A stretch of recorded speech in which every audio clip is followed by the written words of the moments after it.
So what's up mga ka-something nicer? Ngayon po ay ika-5th days ng ating pagla-landscape sa ating ginagawang mini garden. Hi! So yan, kasama po si Sam sa pagbili po ngayon ng plant na idadagdag po sa ating garden. So i-update ko po kayo. So ayan na po ang ating mini garden. So meron na po siyang tanim na bamboo. Hindi ko na lang po siya nagawang videohan dahil isinabay ko lang po siya sa pag-pick up po natin ng cooking oil na isusupply sa ating mga customer. At ngayon po ayan. At ngayon po bibili po tayo ng mga halaman na ipandadagdag po sa atin dito sa ating ginagawang pagla-landscape sa ating mini garden. Ano ba nag-kitchen ako? Hindi. Ay! Yan. So ayan po ang ating mini garden. Ngayon po plano ko punta po na siya habang may bakanting araw pa po ko bago po ulit tayo maging busy sa ating negosyo. Yan. Yan lang naman po ang nadagdag at nakumpleto lang po yung sako dito sa magkabilang side. Then, yan, possible na mabuo ko na po ito. At i-update ko na lang po kayo sa mga susunod pa nating idadagdag sa ating mini garden. At dun po sa mga nagtatanong at sa maraming katanungan, ito po, i-update ko po kayo. Ito po ay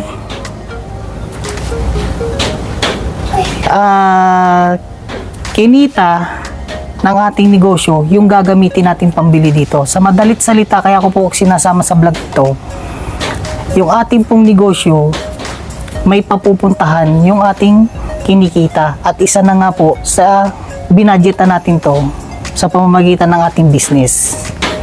So ngayon po, samahin niyo po kami na bumili ng pandagdag ulit sa ating mini garden. Let's go!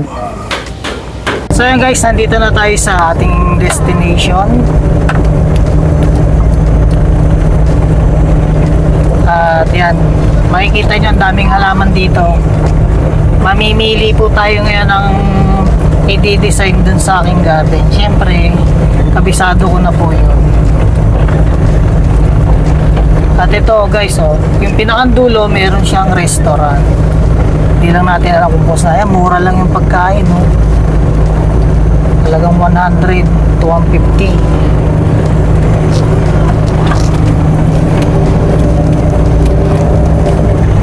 Makakakain ka na sa garden restaurant.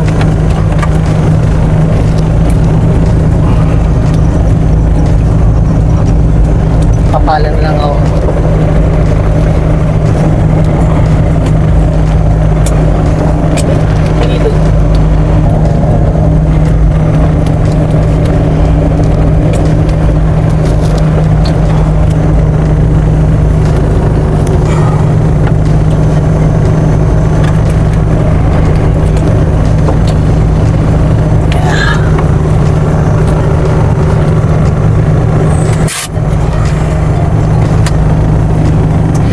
So, bababa tayo.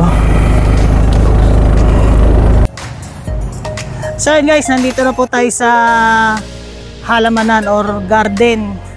So, yung garden restaurant nandun sa dulo. So, dito po tayo ngayon kukuha ng ating pang-design sa ating mini garden. Ang Isabella's Garden. So, pwede po kayong kumontak at yan po ang contact number nila sa taas. So, let's go. Tayo po'y pumili na ng halaman na ipandi-design sa ating garden. So, let's go.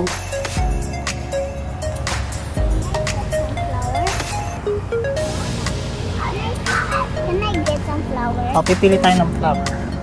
Kami. Have some flower? I want flower Tayo sa... in the garden. I want flower in the garden. So, yan guys. Hindi tayo basta-basta bibili. Siyempre, magtatanong tayo kung ano yung pinakang murang halaman pero magiging maganda sa ating garden. So, isang paraan po yun para makatipid. At yung kukunin po natin na halaman ay low maintenance, hindi po siya masyadong babantayan or pag napabayaan namamatay kagad, so sayang yung ating ipambibili.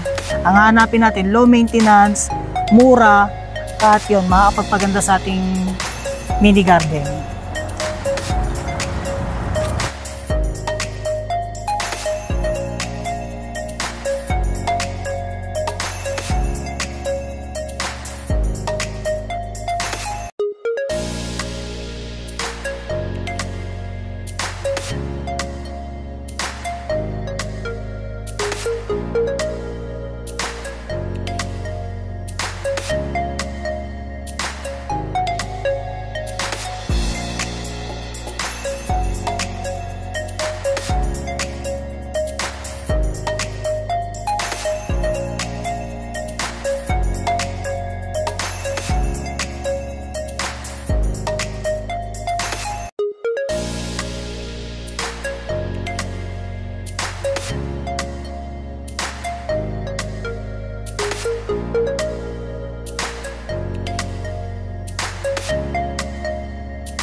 So ayan guys, ito isa sa napili natin, 350 pero kayang ibigay ng 300. Ang problema lang, wala silang available at ito lang ang kanilang natitira. So hindi naman tayo kukuha ng gantong kalaki dahil sisikip yung ating space at hindi mapapansin yung ating ibang i-design na pebbles. Kaya kailangan natin itong small.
So yun guys, kukuha tayo nito.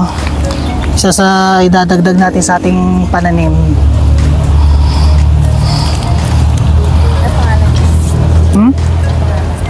Ano pong pangalan nito? Tropea? Golden Coupé. Tropea. Coupea. Yeah, you have a flowers. So guys, ito ay Golden Coupea. Isa sa mga i-design natin sa ating mini garden.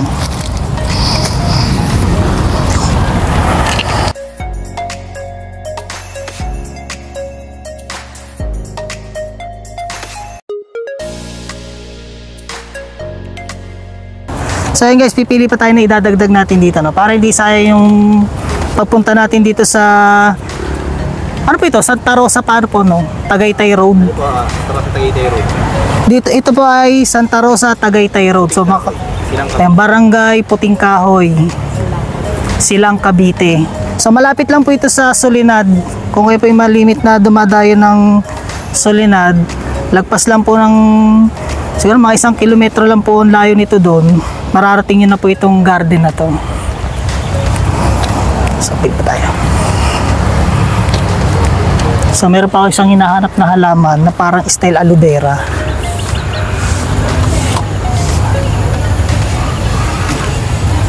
Pero po yung parang ganong kaliit po. Parang aloe vera style. Alin mo, sir?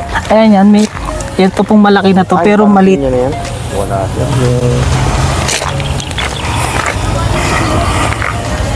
Parang pinya-pinyahan lang, sir. Opo, pero maliit lang siya. Malimit lang po siyang gamitin sa mga waterfalls. Kasi ito, aloe vera talaga to. Oh, aloe vera yan, sir. Pero ganito po yung texture. Ganyan din, parang pinya ang style. Pero ganito lang din po siya kalaki.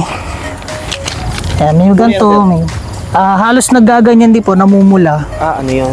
Ano yan, sir? Bromeliads din na maliliit. Wala kami na, sir. Wala po.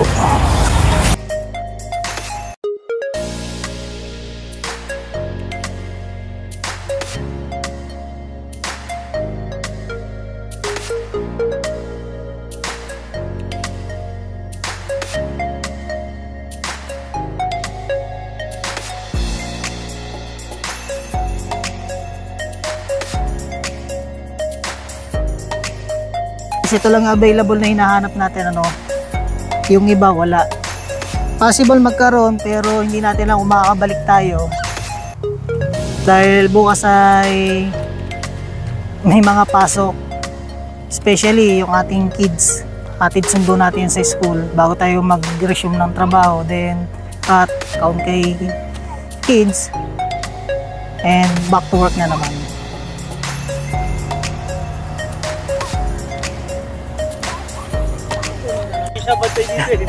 So ayan guys, nakakuha na tayo ng halaman. So kulang nga lang tong ating napiling sambilog. Pero gaya po na sinabi ko po, ang hahanapin natin ay low maintenance at mura. So ito po. At ito, isa po sa magpapaganda ng ating garden. Pero mura po. So kayo nang bahalang makipagtawaran. Pero masasabi ko, mura po yung bigay nila. At meron pa pong free na binigay si Kuya. At dito lang nyo po yan mabibili. At yung murang sinasabi ko po sa Isabella's Garden. Ayan, indoor and outdoor plants. Nagla-landscape din po sila. At yun, plant rentals. Ayan, pinapaupahan. Yun. So inquire lang po kayo. Contact lang po kayo sa kanilang number. Then, pag may nagusto kayo, punta na lang po kayo dito. Santa Rosa, Tagaytay Road, Barangay Puting Kahoy.